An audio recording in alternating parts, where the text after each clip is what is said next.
Hey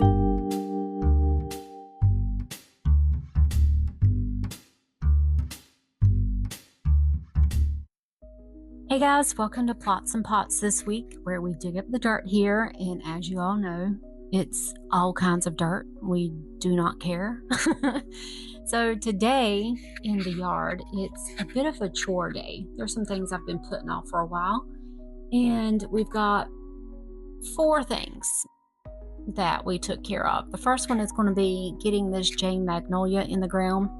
She's one of the little girl hybrids, which, yes, I know feels like a little on the nose for this channel, but Jane, she's gonna be a little slow when it comes to growing. She won't hit her full size or her full bloom for years yet.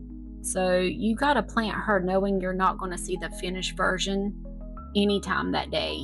You're seeing the start of something that reveals itself over a long stretch of time, on its own schedule, whether you're patient about it or not. Full sun to part shade, well-drained soil, and we're going to give her a deep watering today, and then, kind of establish our own little water system so we can help get those roots established. We're not going to rush this one because I can do everything right and she's still going to take her time. Okay. Second job is relocating this crabapple. I swear, I do believe the variety is a Prairiefire crabapple. It's not really been in the wrong spot since we put it in 3-4 years ago, but it's just, I don't know. I feel like it's taking too long to grow, but that's just me. So today we're going to take it out and put the Jane Magnolia where this was, and we're going to move it closer to the pond. I'm hoping that if it's closer to the pond, it can have a little bit more, it can help draw up more moisture in the soil. Maybe that will help with the growth. So the transplant shock is going to be real for this one. So we're going to baby it for the next few weeks, steady watering, no fertilizer, just letting it kind of settle into the ground. And here's the thing about moving a tree. And granted, this is a small tree, so the shock shouldn't be that bad.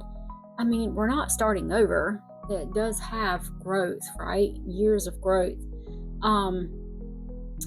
It's going to take it a minute, okay? But that's okay. The third job is going to be planting this Merritt hydrangea that's been with us for a while now. Being fully honest, about 2 of them, put 1 of them in the ground, and then I had an idea for the second one. Changed my mind multiple times, and then just decided I'm just going to put it next to its twin. So that's exactly what I did. It wasn't waiting for anything. It was just, it was waiting. It was waiting for me to get off my butt and finally make a decision. So anyway, and then the last thing I'm going to put in the ground, I've got some heuchera, and that's going to go in the shade border right here. They die back pretty hard over the winter. Like you're not even going to know that there's anything there. And then they come back every spring like they had never left. Okay, same root system, same plant. They're just going to wait out a season and then they're going to bounce back. And that's the whole plant. It disappears and then it doesn't. It's like, boom, it's there. So one more thing while we're doing this job, and with any jobs that we have coming up, planting and stuff for the next couple of weeks. July in North Carolina is not exactly the kindest window to be moving root systems around. Okay. Heat stress is real, so everything getting planted or relocated in the future, whenever we do it, we're going to give them a good layer of mulch to hold in that moisture and to help keep the soil temperature down. And then we're going to set up a somewhat routine watering schedule instead of just letting them figure it out, because honestly, that's kind of what I do. I'll baby them for a week and I'm like, all right, you're on your own. Figure it out. Okay, so we've got 4 plants, 4 different ways of dealing with time. One that reveals itself slowly, one that just needed to be moved, to be understood, I guess you can say. One that just needed waited for me to get off my butt and do something about it. And one that comes back even after everybody assumes it's gone. Quick heads up before we get into it. This segment covers a real violent crime, including the deaths of 2 children. If that's not something you're in the mood for today, that is completely fine. Please skip ahead or come back to this one another time. For future reference, I'm going to start putting timestamps in the description, or you can just scrub the bar up top. And then, if you want to skip the garden, skip the story, whatever. It's completely up to you. So let's dive into it. Fayetteville, North Carolina, spring of 1985, right outside of Fort Bragg. Gary Eastburn is an Air Force captain, and his wife, Katie, is raising their 3 daughters, 5-year-old Kara, 3-year-old Aaron, and 22-month-old Jana, largely on her own, the way a lot of military spouses do, while Gary's away for stretches at a time. The family is getting ready for a big move. Gary just got a new position with the Royal Air Force in England, and the Eastburns are in that specific chaotic season of packing up a whole life and moving. Crazy. I couldn't imagine being a military family. My hats are off to you. So part of getting ready to move overseas means finding a new home for the family dog, and the dog's name is Dixie. She can't make the trip. She's a little older in age, so Katie places a classified ad in the local paper that serves the Fort Bragg community. Back in the day, before the internet and before Craigslist, your ads went into like newspapers or local community magazine type things. Okay. On May 7th, a 27-year-old Army sergeant named Timothy Hennis answers her ad. He comes by the house, he meets Katie, and I guess you can say he falls in love with Dixie and takes Dixie home with him. Okay. At that time, Gary is away in Montgomery, Alabama, finishing up some officer training, and he's about a week from being done. What a lot of the research will not tell you is that every Saturday, without fail, Katie would call her husband, Gary, in Alabama. There was a payphone outside of his dorm, and the two of them had it down to a routine like clockwork. 8 a.m. every Saturday, she was calling him, without fail. On Saturday, May 11th, though, that call, it never goes through. The phone it doesn't ring. Gary tries calling their home number over and over again, and he doesn't get anything either. He gets in touch with the sheriff's department to send someone by the house to leave a note asking Katie to call him, and I guess almost like a well check, but still nothing. Sunday, the payphone finally rings, but it's not Katie, it's a detective. Gary's first question is the only one that matters to him in that moment, and he's wondering, is anyone still alive? Because of the timeline, once investigators pieced it together, they put the murders happening late on the night of May 9th or in the very early hours of May 10th. Katie, Kara, and Aaron were killed in the home. Katie had also been raped, and for the next 2 days, nobody outside that house knew what had happened. It's the Eastburns' next door neighbors, Bob and Jeanette Seafeld, who finally break it open, right? On Sunday, May 12th, which was Mother's Day, Bob had noticed papers or like newspapers piling up on the doorstep, and the car was sitting untouched in the driveway. He noticed that the baby stroller was basically parked in the exact same spot that it was days previous. He realized he hadn't actually seen the family in a few days. So he walks over, knocks, rings the bell, no answer, and then he hears it, a baby crying from inside the house. That's Jana, 22 months old, alone in her crib the entire time, dehydrated and sick, close enough to death herself that doctors would later say that she had maybe 8 hours left, and she was the only survivor. God, could you imagine? News of what happened rips through the Fort Bragg community fast. I mean, it's a large military base, but it is still small in terms of community. Okay, even the surrounding communities were. It's just a thing. It's hard to explain, but you know what I'm talking about. This was a base full of military families used to exactly this type of arrangement. Okay, one parent gone for training or deployment, and the other one is at home along with the kids, and that's just what life looked like in the military. And suddenly, there's a very specific, very personal fear running through this community. If it could happen to Katie Eastburn, it can happen to any of them.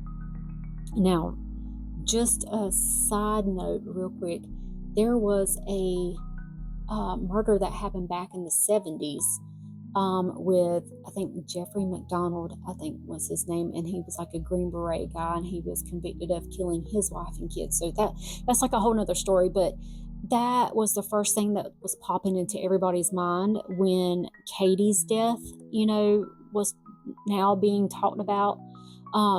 They instantly thought back to that old case, and they're like, wondering, what in the world's going on. Okay, so that was just a quick side note. Investigators quickly connected the dots, back to the classified ad. When word got out publicly that the police wanted to talk to whoever had answered the ad and had taken the dog, Tim Hennis came forward himself on his own before anyone came looking for him.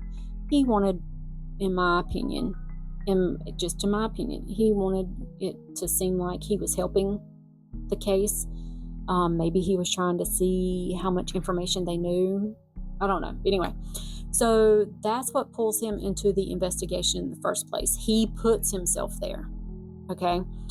In 1986, Hennis ends up standing trial in a North Carolina state court. It's a circumstantial case by straight up circumstantial. Okay, there was no confession, there's no murder weapon ever recovered, no witness to the killing themselves. The prosecution builds its case around a handful of things. Hennis was seen in the neighborhood. The Eastburn's ATM card gets used twice after the murders for $250 in withdrawals, and a jacket connected to Hennis is alleged to have blood stains on it, but he took that sucker to the dry cleaner, and it had been dry cleaned by the time it was tested. The jacket that he had dry cleaned, guys, was a members only jacket. If you're old enough to remember those wonderful, stylish members only jackets, you didn't have to dry clean that mess. You just throw them in the wash machine, dried them, and you're on your own, or like on the way, right? So that to me was bullshit. Anyway, a witness places a man matching his description leaving the house carrying a trash bag. And after a 3-week trial, the jury convicts him on all accounts, and he is sentenced to death. Here's where it gets a little complicated. Hennis appeals, and the North Carolina Supreme Court agrees that the trial wasn't fair. The state had leaned hard, and I do mean hard, on extremely graphic crime scene photos. I'm not going to show all of them here. You can look them up for yourself. But yeah, they went overboard with the pictures, and it was more than what the court felt was necessary to prove the case. Okay. And their ruling found that those pictures swayed the jury more than the actual evidence should have. So, conviction, boom, overturned. He gets a new trial. Crazy. In 1989, at that second trial, Hennis's defense comes back with a completely different strategy. Where the first trial's defense had played it relatively cautious, this time his attorneys go after the prosecution's own witnesses directly, trying to discredit testimony about the weather, raising doubts about the eyewitness identifications, and they did have valid concerns, and putting on a defense witness who says he was walking the neighborhood at 3 o'clock in the morning that night And he even looked similar enough to Hennis to help explain what people may have thought they saw. And it worked. They freaking acquitted this man, not guilty on every count. Okay. While Hennis was on death row awaiting the second trial, he received an anonymous letter in the mail. I swear, these anonymous letters, they just pop up at the most random times. But anyway, someone claiming to be the actual killer, apologizing to Hennis he was doing the time and saying that they would be out of the state by the time he read it. It was never verified, because we know it wasn't going to be verified. But, there was no validity in it, but it became part of the folklore around this case. After the acquittal, Hennis goes back into the army. He keeps serving. He does a tour in Saudi Arabia, he does a tour in Somalia, and eventually he retires honorably, and I'm using air quotes just so you know, in 2004 as Master Sergeant. More than 20 years of service. Okay, as far as the record shows, the case is closed. He's a free man, and he has been for over 15 years. So, done. Except it's not over. In 2005, an advanced criminal intelligence class at Wake Tech down the street off of 401 was doing a continuing education class for the working local law enforcement officers. They start using old, unsolved, or closed cases as teaching material, walking them through analytically to see what pattern-based investigation might turn up. Okay, strictly a teaching tool. Wake Tech's public safety dean would later say it was almost incidental. An instructor mentioned this case from the mid-'80s in passing, and it caught hold of one of the students who pushed back for the class to take a closer look. The Hennis case gets pulled in as an example for the class, and in the course of the classroom exercise, it becomes clear that the evidence from the original 1985 investigation that was never looked at. It was never, they never ran it for DNA, because in 1985, that kind of testing barely existed. Barely existed as a forensic tool. What they found sitting quietly in evidence storage for 2 decades was a vaginal swab collected during Katie's autopsy. It was untouched, it was untested, and it was just sitting there waiting. That old evidence finally gets sent out for modern testing. In 2006, it comes back a match to Timothy Hennis, with the odds of it belonging to anyone else calculated at somewhere north of 1 in a billion, depending on which lab report you're reading. Okay, it's the kind of number that doesn't leave a lot of room for doubt 21 years after the fact. Now, the legal wrinkle that makes this case genuinely one of a kind, and I do mean one of a kind, the Constitution protects people for being tried twice for the same crime. Double jeopardy, okay? Hennis had already been acquitted. North Carolina legally cannot try him again for those murders, full stop, done. But the Army can. Military courts are treated as a completely separate legal system from civilian ones under something called the dual sovereignty doctrine. So the Army pulls the retired, decades removed Hennis back into active duty for the sole purpose of court-martialing him for the same 3 deaths. Wild. Legal experts at the time pointed out just how rare this is, and it's still pretty rare to this day. There's almost no other case where someone goes from death row to acquitted and free back to death row again under a different flag entirety. In 2010, at Fort Bragg, 3 weeks of testimony goes by, and a 14-member military panel convicts Timothy Hennis a second time unanimously. He's sentenced to death again, more than 2 decades after the murders and more than 20 years after he had already been found not guilty once. His attorneys have spent the years fighting the legitimacy of the court-martial itself, arguing it should have never been allowed to happen in the first place. All the way up through the Army's own appellate courts, then to the U.S. Court of Appeals for the Armed Forces, which upheld the conviction in February of 2020. From there, it went to the U.S. Supreme Court, with Hennis's team arguing the Constitution shouldn't allow military to capital try someone specifically because a civilian court already said no. The Supreme Court declined to even hear the case in early 2021. They didn't entertain that mess at all. As of right now, Timothy Hennis is sitting on the U.S. military's death row at Fort Leavenworth, Kansas, one of only a handful of people held there. In December of 2024, the outgoing president commuted the sentences of 37 of the 40 people on federal civilian death row, but the small group held on the military's death row, Hennis included, were not part of that action. The U.S. military hasn't actually carried out an execution since 1961, so where this ultimately ends is genuinely an open question.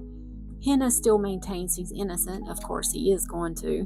And Janet Eastburn, the baby who survived, grew up without any memory of that night. She's spoken publicly about the strange guilt of not feeling what everyone around her expected her to feel, standing at her mother and sister's graves. I mean, could you imagine? She's 22 months old. You can't expect her to remember anything. I wouldn't expect her to remember anything. She was in the room by all accounts, and she was there for the sentencing at Fort Bragg in 2010, more than 2 decades after she was carried out of that house. The case has outlived a lot of the people it touched most directly. There's a book about it from the early 90s, a TV miniseries based on that book. And just a quick side note, if you want to look up the movie, it is on YouTube. It is called Innocent Victims. Rue McClanahan, so Blanche, is in it from the Golden Girls. She's in it. Ricky Schroeder, is it Schroeder? He's in it. There's a couple other actors that I recognize. I just can't think of their names right now. Yeah, it's. I think they did it well as far as facts went, but the portrayal of how North Carolina was supposed to be, they missed the mark on that. But anyway, other than the book, the TV miniseries, decades of news coverages that kept revisiting it every time there was a new legal development, it's been called one of the strangest cases in modern American legal history, precisely because of that double jeopardy loophole. I mean, that's crazy. The idea that the same set of facts, the same 3 deaths, could produce a not guilty verdict in one courtroom and a death sentence in another, years apart under 2 completely different flags. That is wild. So there's something about today's yard work that I just kind of keep thinking about. It's that, like the crab apple, it didn't change. It was the exact same small little tree the whole time, roots and all. It just needed to be put somewhere that maybe it will have better look at, right? And that evidence from 1985 sat exactly where it always was, untouched, in storage for over 20 years, until the right hands finally went looking. The hydrangea that was sitting in its pot waiting on me, well, we'll just say that's like the DNA on that swab that sat 21 years in that storage locker. It wasn't forgotten, not lost. It was just waiting on somebody to clear up the space and put it where it belonged. The heuchera, it does this every year. It disappears completely, and everyone assumes that's the end of it, kind of like the case. They just figured first time, one and done, and that would be the end of it. So then we have Miss Jane Magnolia, the one that takes years to show you what it's actually going to be. And that's the one for Gary Eastburn. When he eventually moved out west, he kept shoe boxes for his daughters, and I believe one for his wife. In those shoe boxes were quite a bit of photos for his daughters that Katie had meant to turn into scrapbooks. He didn't get them out much. He didn't need to.